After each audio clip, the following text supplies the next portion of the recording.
When you hear these sounds, what does it make you think of? Chinese restaurants, noisy streets, or perhaps Chinatown? Today, Chinatown sounds like this.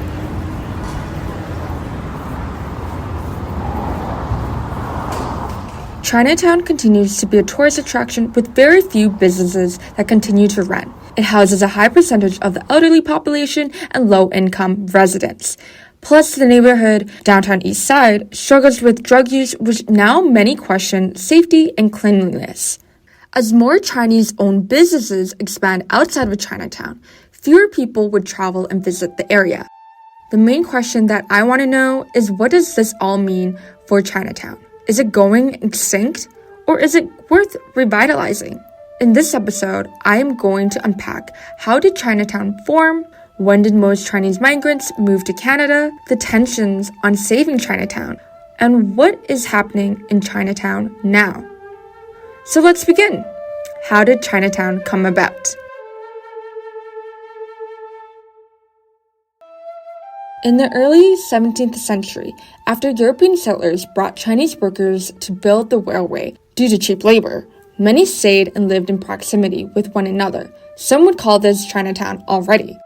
Then the gold rush occurred in the mid-1850s. Even more Chinese workers arrived in British Columbia. They then settled in Victoria and established the first Chinatown in Canada. Vancouver's Chinatown developed in the late 1880s after a great fire that flattened Vancouver. A small Chinese settlement developed on East Pender Street and west of Main Street with shops and about 1,000 Chinese residents, mostly male. It then grew in the mid-1900s with more Chinese businesses along on what is now called East Pender and Carl Street.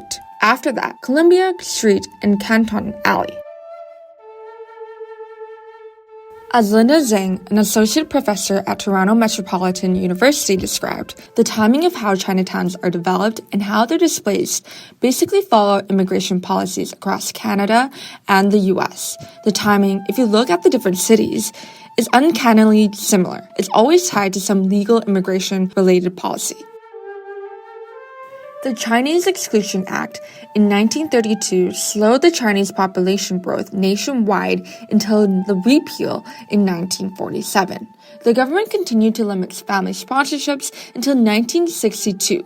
It was not until 1967 when any racial or ethnical background was not referenced in the new immigration standards. Chinese received full equity in immigration. This brought a new wave of Chinese migrants into Vancouver Chinatown, as it was often the neighborhood of choice. Then, a second wave of migrants came in the late 1980s. But right now, I want to focus on the retaliation of Chinese Canadians in between these two waves.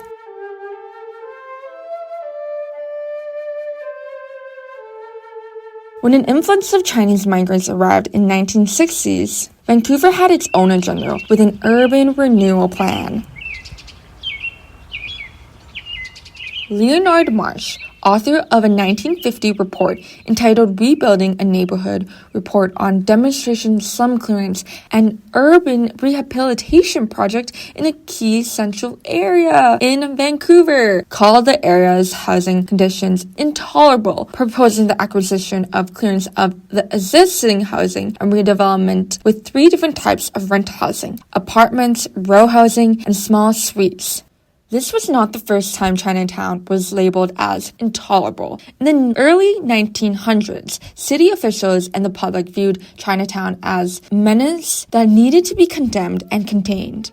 They thought Chinese were dirty, disruptive, and morally questionable. Chinatown continuously expanded in its early years, but residents lobbied against the expansion up north of Hastings Street, so they extended westward. More to that, have you ever heard of the Asian Exclusion League? This was an organization that advocated for making Canada, well, a white man's country. Asian Exclusion League in Vancouver initiated a riot protesting around Chinese headquarters, and many Chinatown stores were severely damaged. The federal government had to step in and set up a royal commission to investigate the losses. It was that bad. The city of Vancouver was on in it too. City officials barred Chinese Canadians from working on liquor licensed premises and from doing municipal work, as well as restricting the hours of operation of vegetable peddlers who were mainly Chinese.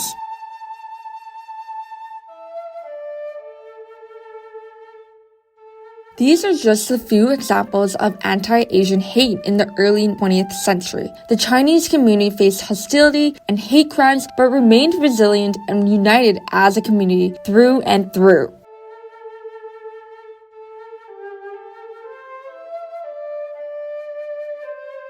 Do you recall the urban renewal plan I talked about earlier?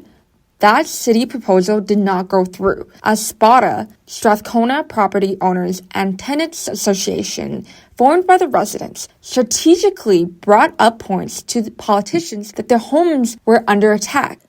That did not stop city officials.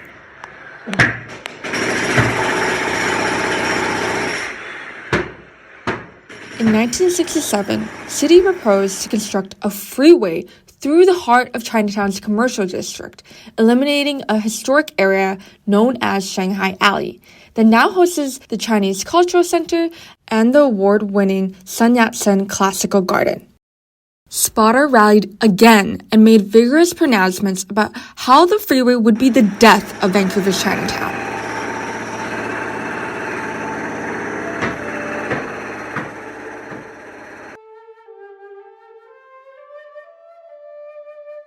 These were the few things that happened between the 1960s and the late 1980s.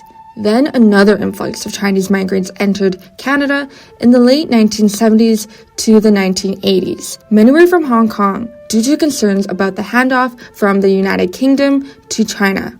Some were even wealthy and looked for investment opportunities.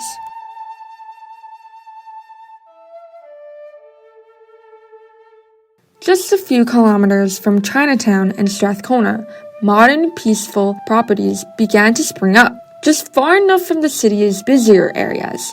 Naturally, they caught the attention of aspiring homeowners and Hong Kong migrant investors. But as these newcomers settled in, they brought a shift that sparked some unexpected tension within the Chinese community, something not everyone was ready for.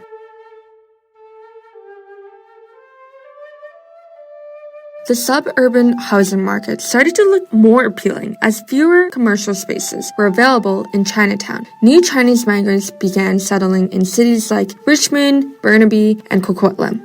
In Richmond, migrant investors developed Asian malls like Aberdeen, Parker Place, and Johan Center to cater to the growing suburban market. These malls feature luxury Hong Kong-style boutiques, entertainment spaces, dim sum restaurants, and signage prominently displayed in Chinese characters. The Chinese residents of Chinatown and Strathcona found themselves once again in a fight to save Chinatown.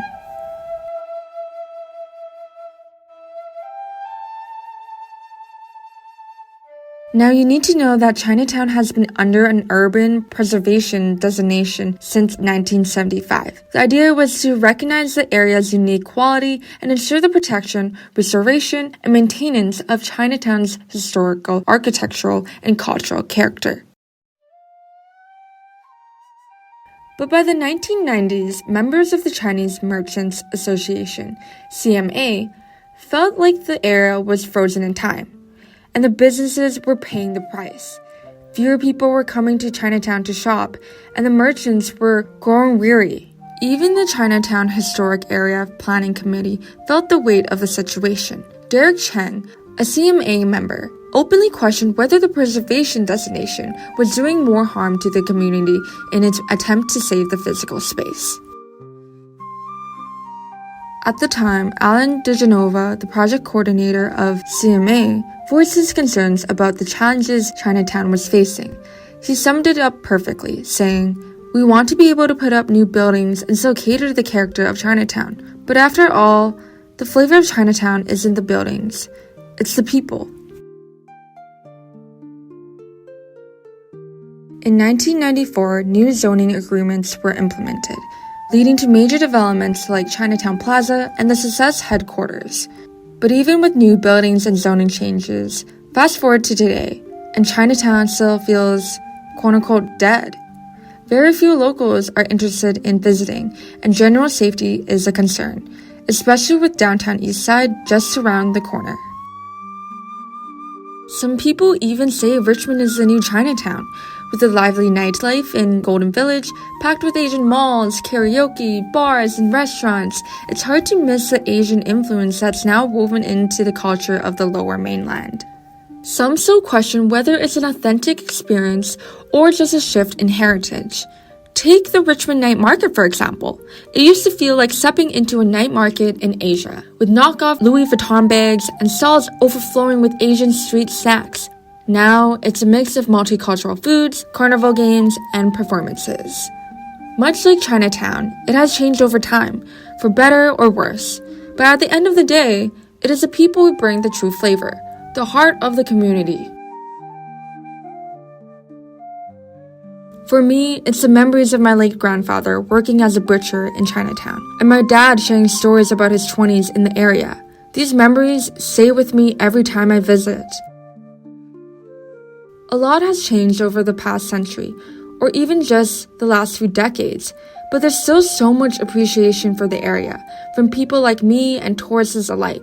Thanks to organizations like Yara Society and Hua Foundation, Chinatown continues to be revitalized and strengthened, alongside the longtime residents and businesses who call it home.